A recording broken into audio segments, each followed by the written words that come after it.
இந்த காணொளியை பார்த்து கொண்டிருக்கும் உங்கள் அனைவருக்கும் எனது நன்றி கலந்த வணக்கங்கள். இன்று ஈரோடு மாவட்டம் பவானி வட்டத்தில் கூடுதுறை என்னும் இடத்தில் அமைந்துள்ள சங்கமேஸ்வரர் ஆலயத்தின் சிறப்புகளை பற்றி பார்ப்போம். மேலும் இந்த காணொளியை பார்த்து கொண்டிருக்கும் உங்கள் அனைவரது வாழ்விலும் இந்த சங்கமேஸ்வரர் இறைவனுடைய அருளால் அனைத்து செல்வங்களையும் பெற்று ஆரோக்கியமான மகிழ்ச்சி நிறைந்த வாழ்வை நீங்கள் அனைவரும் பெற வேண்டும் என இந்த இறைவனை வேண்டி எனது உரையை தொடர்கிறேன். பவானி ஆற்றின் பழைய பெயர் வாணி என்பதாகும். இது காவிரியில் கலப்பதால் வாணி கூடல் என பெயர் பெற்றது. நாளடைவில் இந்த பெயரானது மருவி பவானி என பெயர் மாற்றம் பெற்றதாக தல வரலாறு கூறுகிறது. இந்த ஆலயத்தை திருஞான சம்பந்தர், அருணகிரிநாதர் ஆகியோர் புகழ்ந்து பாடியுள்ளார்கள். கேட்டார் வினை கொடுக்கும் திருநனாவே என்று திருஞான சம்பந்தர் தனது பதிப்பகத்தில் பாடியுள்ளார். இதில் திருநனா என்பது இவ்வாலயத்தை குறிக்கும். திருநனா என்பது இந்த ஆலயத்தின் பழைய பெயர் என்பது குறிப்பிடத்தக்கதாகும். இந்த ஆலயத்தில் எழுந்தருளி இருக்கும் சிவபெருமான் தன்னை வழிபட்டோருக்கு எவ்வித தீங்கும் நன்னாது காப்பதால் திருநன்னாது என பெயர் பெற்றதாக கூறுவார்கள். நன்னாது என்றாலே அணுகாது என்று பொருள். ஆகவே இத்திருத்தலத்தில் உள்ள சிவனை வணங்குவோருக்கு எவ்வித துன்பமும் அணுகாது இன்பம் நிறைந்த பெருவாழ்வை இறைவன் கொடுப்பார் என்பதாலே இந்த பெயர் வழங்கப்பெற்றதாக கூறுவார்கள். காவிரி, பவானி, அமுத நதி ஆகிய 3 நதிகள் இந்த இடத்தில் கூடுவதால் இந்த இடத்தின் பெயர் கூடுதுறை என்று அழைக்கப்படுகிறது. 3 ஆறுகள் கூடும் இடத்தில் சங்கமேஸ்வரர் ஆலயம் அமைந்துள்ளது மிகச்சிறப்பு. இங்கே காயத்ரி தீர்த்தம், சாவித்திரி தீர்த்தம், சரஸ்வதி தீர்த்தம் ஆகிய 3 முக்கிய தீர்த்தங்கள் உள்ளன.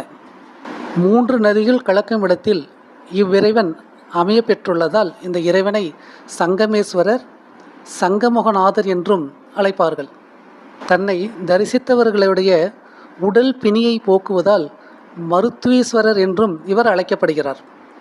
மேலும் வக்ரீஸ்வரர், அழகேசன், வாணிலிங்கேஸ்வரன், திருநன்னா உடையார் என்ற சிறப்பு பெயர்களாலும் இவ்விறைவன் அழைக்கப்படுகிறார். இங்கு அமர்ந்திருக்கும் இறைவியானவர் சங்கமேஸ்வரி, வேதநாயகி, மருந்தநாயகி, வக்கிரேஸ்வரி, பன்னார் மொழியம்மை, பந்தார் விரலம்மை ஆகிய சிறப்பு பெயர்களால் போற்றப்படுகிறார். இதன் தனிச்சிறப்பு, இங்கு சுவாமி சன்னதிக்கும் அம்மன் சன்னதிக்கும் இடையில் முருகன் சன்னதி இருக்கிறது. அதனால் இது சோமாஸ் கந்தமூர்த்தி என்ற சிறப்பு பெயரை பெற்று விளங்குகிறது. மேலும் ராஜகணபதி, முத்துக்குமாரசுவாமி, சரகேஸ்வரர் ஜோதிலிங்கம், காசி விஸ்வநாதர், விஷாலாட்சி, அமிர்தலிங்கம், ஆதிகேசவ பெருமாள், சவுந்தரவள்ளி தாயார், லட்சுமி நரசிம்மர், ஜோஷ்டர் தேவி ஆகிய விக்கிரகங்களும் அமைய பெற்றுள்ளது மிகச்சிறப்பு. இக்கோயிலுக்கு 4 வாயில்கள் உள்ளன. வடக்கில் ராஜகோபுரம் உள்ளது. அதிக உயரம் கொண்டது இந்த ராஜகோபுரம். இதுவே இக்கோயிலின் பிரதான வாயிலாகும். இது 5 நிலை கோபுரமாக அமைய பெற்றுள்ளது. இதன் மேற்கு பக்கத்தில் வைகுந்த சொர்க்கவாசல் கதவு உள்ளது.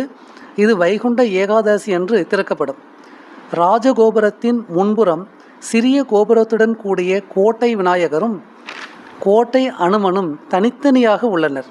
மேலும் இதன் நேர் எதிரே தனி கோபுரத்தில் நந்திகேஸ்வரர் காட்சியளிக்கிறார். இக்கோபுரத்தின் வழியே உள்ளே சென்றால் மேற்கு புறம் ராஜ விநாயகரும் கிழக்கு புறம் முத்து குமாரசாமியும் உள்ளார்கள். அதன் பிறகு மேற்கு புறம் பெருமாள் சன்னதி கோயில் உள்ளது. அதை நான் கடந்து செல்லும் பொழுது சிவபெருமான் ஆலயம் அமைந்துள்ளது. மேலும் இந்த ஆலயமானது சங்ககிரி, நாககிரி, மங்களகிரி, வேதகிரி, பதுமகிரி ஆகிய 5 மலைகளுக்கு இடையில் உள்ளது மிகச்சிறப்பாகும். எனவே இது பஞ்சகிரி மத்திய பிரதேசம் எனவும் அழைக்கப்படுகிறது. காயத்ரி தீர்த்தம், சாவித்திரி தீர்த்தம், சரஸ்வதி தீர்த்தம் ஆகிய பல முக்கிய தீர்த்தங்கள் இதில் அமைந்துள்ளன. ஆடி 18ஆம் நாள் கிரகணம், திருமணத்தடை, பூர்வீக முன்னோர்களின் பாவதோஷம், ஆயுள் தோஷம், சர்ப்பதோஷ தடை, குடும்ப தோஷம், நவக்கிரக தோஷம், அகங்கார தோஷ பரிகாரம் ஆகியவற்றிற்கு பரிகாரங்கள் செய்ய இங்கே மக்கள் கூடுவார்கள். மேலும் இப்பரிகாரங்களின் மூலம் அவர்களுடைய வாழ்வில் தோஷங்கள் நீங்கி நன்மை அடைகிறார்கள் என்பது மிகச்சிறப்பு. இங்கு ஒரு முறை குளித்தால் அவர் செய்த பாவங்கள் அனைத்தும் கரைந்து போகும் என்பது ஐதீகம். குளிக்கும் இடத்திற்கு அருகில் அரசமரத்து பிள்ளையார் உள்ளார். குளித்து முடித்துவிட்டு அரசமரத்து பிள்ளையாரை வணங்கி வந்தால் அவர்கள் செய்த பாவங்கள் அனைத்தும் நீங்கி அவர்கள் வாழ்வில் அனைத்து செல்வங்களையும் பெறுவார்கள் என்பது சிறப்பு. இவ்வாறு இந்த படித்துறையில் குளிப்பவர்கள் தெற்கு வாயில் மூலம் கோயிலுக்கு சென்று சிவபெருமானை வழங்க வழிவகை உள்ளது. தென்மேற்கு பகுதியில் தலவிருட்சகமாக இலந்தை மரம் உள்ளது. மேலும் இவ்வாலயத்தின் சிறப்பு குபேரன் அருள் பெற்ற இடமாக இது திகழ்கிறது. தர்மசர்மன் சாபம் நீங்கிய இடமாகவும் இது திகழ்கிறது. விஸ்வாமித்திரர் நலம் பெற்ற இடமாகவும் இது இருக்கிறது. தந்துவர்மனன் புத்திரப்பேறு பெற்ற இடமாகவும் இது விளங்குகிறது. மருத்துவன் கதி பெற்றது, விஸ்வாமித்திரன் பேறு பெற்றது ஆகிய சிறப்புகளை பெற்ற தலமாக இத்தலம் விளங்குகிறது. மேலும் இவ்வாலயம் ஆங்கிலேயர்களாலேயே போற்றி வணங்கப்பட்ட தலமாக இது இருக்கிறது. ஆங்கிலேயர்கள் இந்தியாவை ஆண்டபோது தற்போது உள்ள சேலம், கோயம்புத்தூர் ஆகிய பகுதிகளுக்கெல்லாம் தலைநகரமாக பவானி தான் இருந்து வந்தது. 1802ஆம் ஆண்டு இங்கு கலெக்டராக இருந்தவர் வில்லியம் காரோ ஒரு நாள் தான் தரிசித்து வந்த அன்னை பங்களா வாசலில் நின்று ஆங்கிலத்துறையை அழைக்கவே ஓடோடி வெளியே வந்தார். அவர் வெளியே வந்தவுடன் பங்களா இடிந்து விழுந்தது. காரோ உயிர் தப்பினார். அன்னை மறைந்து விட்டார்.